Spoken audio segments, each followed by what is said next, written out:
get ready, let's get ready, rumble! Let's get ready to rumble! I can't see, man! So, that last Optimus Prime episode was a long one, eh? I think it's time for a wee short review, and what better fella could you get for that purpose than Rumble? Because he's small. You get it? A short review. Rumble is tiny. Yous are bloody useless. Rumble was always my favourite of Soundwave's tit-drawer children. Unlike poor Laserbeak and Ravage, Rumble usually was free of Soundwave's chess prison and allowed to cut about as an adorable wee independent man about town. Rumble's freedom was probably most likely due to the distinct lack of Decepticons in the first season of the G1 cartoon. They really were in desperate need of any bad fella who could talk and wasn't a plane or part of a camera. Although Rumble was about the size of a regular, disgusting, fleshy, blood-filled human being, the wee man was huge on personality. Rumble definitely proves it's not the size, it's what you do with it that counts. Despite his tiny stature, Rumble was a standout for me in the G1 series. He was such a sassy wee sausage and didn't mind mixing it up with the much larger Autobots. You monster hound, that's like punching a toddler. Rumble got his revenge though, getting the hound right in his gear stick. What a great wee scrapper Rumble was, eh? Far better than CM Punk in UFC at least. He was dumb as a post though, let's be honest. In the episode Roll For It, Rumble was tasked with keeping the edgy for Autobots whilst Megatron stole plans for antimatter or something. Mirage and Hound shockingly managed to sneak by our vigilant tiny chum with an ingenious plan. Hound created a hologram of a massive rolling boulder to hide behind. Rumble wasn't too fazed by this, despite the huge size of the rock rolling towards him. If Rumble was in Raiders of the Lost Ark, he'd probably have just stood there and got squished like a can of Coke. Mirage then used his power of invisibility to distract our simple little bot, whispering to him that he was doing a great job and distracting our poor wee dumb man, allowing the Autobots to just walk in the front door. Presumably, Rumble thought that the voice had came from inside his own precious, vacuous wee head, as he wholeheartedly agreed with this statement. The Autobots were then able to fuck up Megatron's typically shite plan. God bless your stupid wee black heart, Rumble. It should go without saying that Rumble was absolutely hilarious in the 86 movie, as he and his diminutive cassette pals kicked 7 shades of shite out of that wee nerd Perceptor.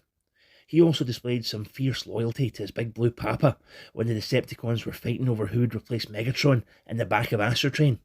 No one calls Soundwave unchrasmatic without receiving a thorough pile driving from our little man.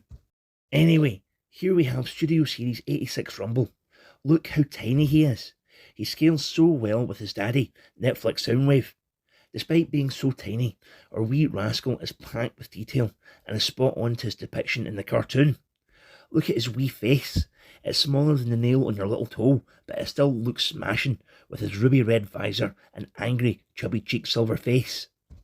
Look at his big old silver nipples. He must be proud of those smashers. They really give me the impression of nipple pasties. Rumble even has the tiniest Decepticon badge on his belly button. So cute. I love the colours in this tiny wee fella, especially his adorable yellow shins. I never get why folks say Rumble is blue though. Yes, his biceps and thighs are blue, but most of him is purple, no?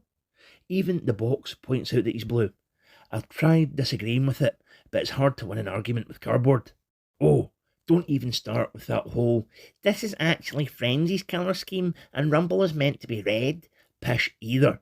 We all know what colour the original toys were, you absolute plum.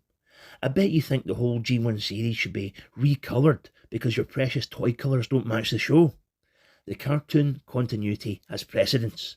If you don't agree, you can go and spread some dog shite in a sandwich, have it for dinner, and go straight to bed. The only thing that really annoys me with Rumble is that he doesn't have elbows. It really hampers his otherwise excellent posing potential. I know he's tiny and all, but having bending arms would have made this wee friend perfect. Now he's merely just great. I'm gutted. How can those bastards at Hasbro sleep at night? Rumble comes with these 2 wee guns that absolutely need to go on his back and not in his arms, or he'll have an anxiety attack because that's not how they're meant to look, and these fabulous pile drivers. They look great, don't they? He's all ready to go to Pound Town with these big, thick cylinders. I've never really understood why he has these though.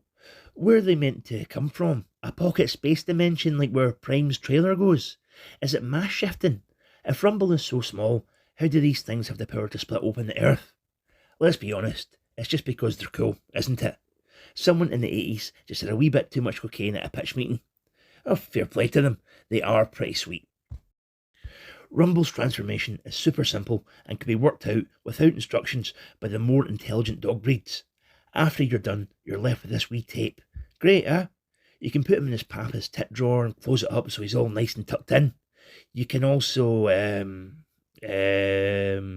nope, that's about it really. There's not much play value with what essentially is a rectangle. So, should you get Studio Series 86 Rumble? If you have a suitable sound wave, 100% yes. They make a great father and son duo. Otherwise, I'd only pick him up if you're a big fan of the character. He's tiny in comparison to the rest of the main line, and those elbowless arms are a bit of a downer. I love him though, and he'll be proudly displayed next to my Netflix Soundwave for the rest of time. Have you ever wondered how Soundwave can hold so many tape bots in his chest hole? There's hunters in there. You've got Rumble, Frenzy, Laserbeak, Buzzsaw, Ravage and Ratbat, not even counting the more obscure fellas. My theory is that Soundwave's tit drawer leads directly to the backrooms. It makes total sense. The backrooms is the subspace pocket dimension used by Transformers. That's where Prime's trailer goes. Perhaps the entities haunting that cursed place are actually Rumble and his tape brethren. There's an idea for you, Kane Pixels. I expect my cut of the royalties by cheque. Oh, the next episode is episode 30, folks, so I've got a wee special one planned. Maybe one you can't Roddy miss. God, that was terrible. Anyway, you guys have a great night. Catch you later.